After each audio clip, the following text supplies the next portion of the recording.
नमस्ते, मैं डॉक्टर यश वेलनकर। मैंने बीएमएस यानी कि आयुर्वेदाचार्य ये ग्रेजुएशन होने के बाद साइकोथेरेपी एंड काउंसलिंग इसमें पोस्ट ग्रेजुएशन किया है और मैं साइकोथेरेपी देता हूँ यानी कि मनोचिकित्सा देता हूँ। आयुर्वेद में भी ऐसी एक मनोचिकित्सा बताई है, उसे आयुर्वेद में सत्वावजय चिकित्सा ऐसा बताया है। तो मैं सत्वावजय चिकित्सक हूँ। आपको आयुर्वेद के बारे में जानकारी होगी। आयुर्वेद में कुछ हर्बल दवाइयाँ दी जाती है या पंचकर्म किया जाता है। तो ये आयुर्वेद की जो कुछ चिकित्सा है उसमें से युक्ति व्यापाश्रय चिकित्सा ऐसा चरकाचार्य ने बताया है। युक्ति से रुग्ण के शरीर में जो कुछ त्रिदोष दोष हुए हैं तो वो जानकर कौन सी दवा और कौन सा पंचकर्म करना चाहिए ये वैद्य सोचता है, इसीलिए उसे युक्ति व्यापाश्रय चिकित्सा कहा है। सत्वावजय चिकित्सा में कोई भी दवा नहीं दी जाती।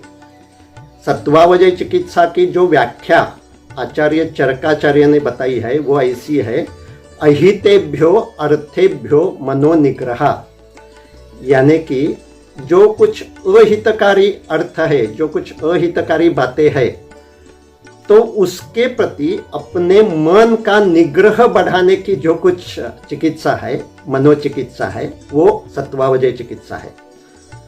तो मैं स्वयं ये सत्वावजय चिकित्सा करता हूँ और बहुत से वैद्यों को ये सिखाता हूँ, क्योंकि ये जो अपनी प्राचीनतम सत्वावजय चिकित्सा है वो बहुत ही इफ़ेक्टिव है। उसमें डिफरेंट टेक्निक्स यूज़ किए जाते हैं और वो प्रायः योगा के टेक्निक्स हैं। सत्वावजय चिकित्सा का एक महत्वपूर्ण एस्पेक्ट ऐसा रहता है कि आयुर्वेद के दूसरे आचार्य वाग्भट उन्होंने ऐसा बताया है, ही धैर्य आत्मादि विज्ञानम मनोदोष औषधम परम। तो मनोदोष के लिए कोई भी दवा ये उन्होंने नहीं बताया है। उन्होंने क्या बताया है, धी धैर्य आत्मविज्ञान यही मनोदोष दूर करने के लिए दवा है। तो यही हम सत्वावजय चिकित्सा में यूज़ करते हैं। धी यानी कि बुद्धि। तो जो भी कोई इमोशनल डिसऑर्डर्स होते हैं, यानी कि anxiety disorder, panic attack, phobias, depression, obsessive compulsive disorder, ये सारे डिसऑर्डर जो भावनिक या इमोशनल डिसऑर्डर है, ये आयुर्वेद में बताया है। तो वो डिसऑर्डर क्यों बढ़ते हैं, क्योंकि कहाँ ध्यान देना चाहिए और कहाँ ध्यान नहीं देना चाहिए, इसका जो कुछ इन्फॉर्मेशन, इसकी जानकारी उस व्यक्ति को नहीं होती। तो ये जानकारी हम बताते हैं और उसकी बुद्धि जो है उसका जो कुछ विभ्रंश हुआ होता है, बुद्धि ठीक से काम नहीं करती, उसे ठीक से जानकारी नहीं है, तो वो पहले दूर करना होता है।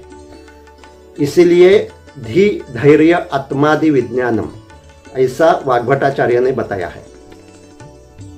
तो हम काउंसलिंग में ये जो कुछ क्या हितकारी है, क्या अहितकारी है, इसकी बातें अपने क्लाइंट के साथ करते हैं।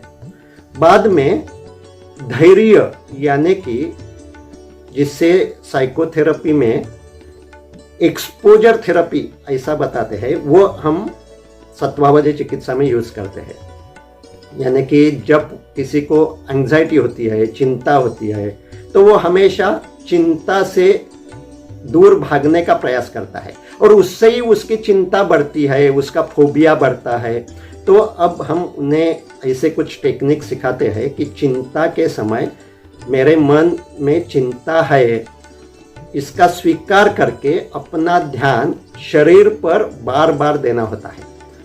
और चिंता के कारण शरीर में कुछ बदलाव होते हैं, दिल की धड़कन बढ़ती है, पेट में कुछ हलचल मालूम होती है, पेट में जलन मालूम होती है, कहाँ भारीपन मालूम होता है। तो ये जो कुछ शरीर में बदलाव है, अब उन्हें धैर्य से देखना चाहिए, उससे भाग नहीं जाना चाहिए।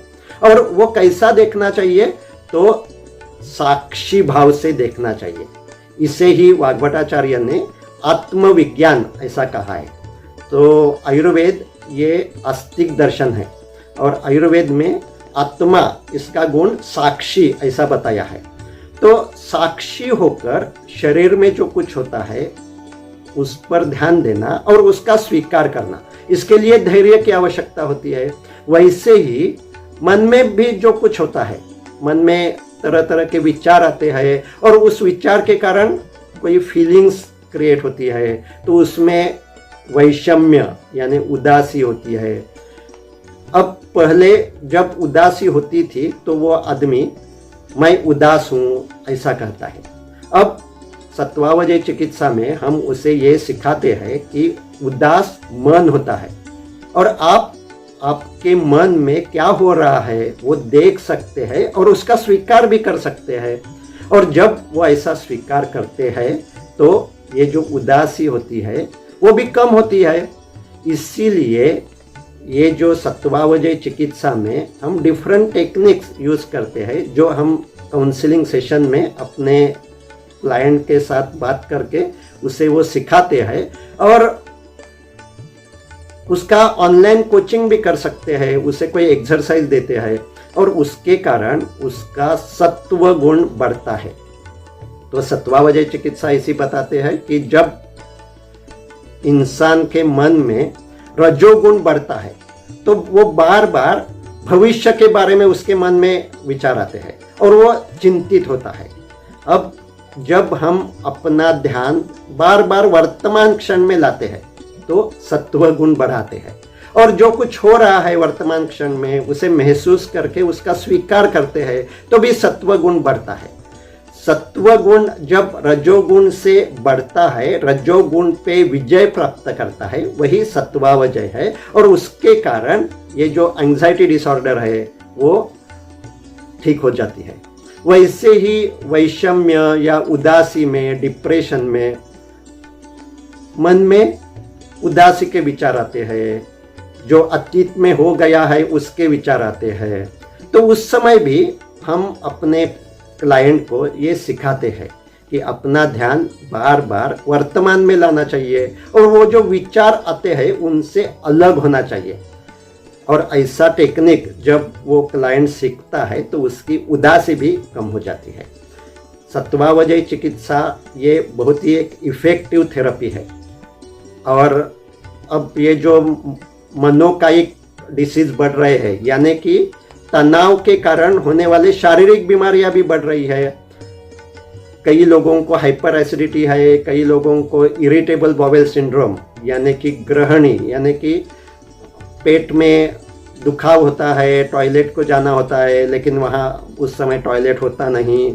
कई लोगों को माइग्रेन है, टेंशन हेडेक है, हमेशा थकान लगती है। ऐसे ये जो सारे साइकोसोमैटिक डिसीज है यानी कि मनोकायिक व्याधि है, उसका रूट कॉज ये मानसिक तनाव है। और वो मानसिक तनाव अगर कम किया तो ये सारी जो बीमारियां है वो भी रिवर्स होती है, वो क्योर होती है। और इसीलिए स्ट्रेस इंड्यूस फिजिकल डिसीजेस में भी ये सत्वावजय चिकित्सा बहुत ही लाभदायी है।